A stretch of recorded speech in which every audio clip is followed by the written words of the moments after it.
আগামী ২ মার্চ কেশব মজুমদার নগরে গার্গী ভট্টাচার্য মঞ্চে ২৫তম ষষ্ঠ ত্রিবার্ষিকী সম্মেলন অনুষ্ঠিত হবে।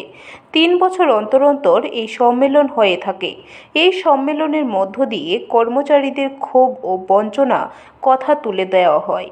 বৃহস্পতিবার মেলার মাঠস্থিত সমন্বয় কমিটির কার্যালয়ে সাংবাদিক সম্মেলন করে এই কথা জানান ত্রিপুরা সরকারি শিক্ষক সমিতির সম্পাদক নন্দন চক্রবর্তী।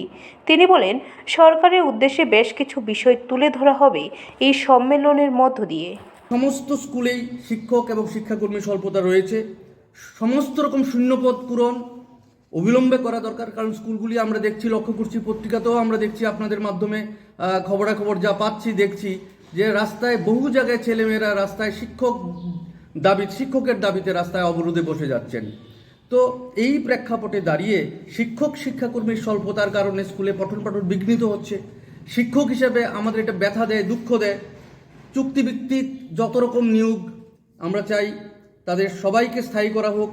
অস্থায়ী কর্মচারী যাদের আছে, আগে তাদের আমরা লক্ষ্য করতাম ধাপে ধাপে তাদেরকে স্থায়ী করা হতো, এখন সেটা বন্ধ হয়ে আছে।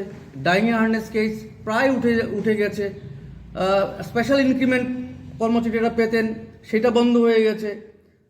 অনুদানপ্রাপ্ত স্কুলগুলিতে কিছুদিন আগে অ্যাডহক ভিত্তিতে প্রমোশন হয়েছে সহকারী প্রধান শিক্ষক।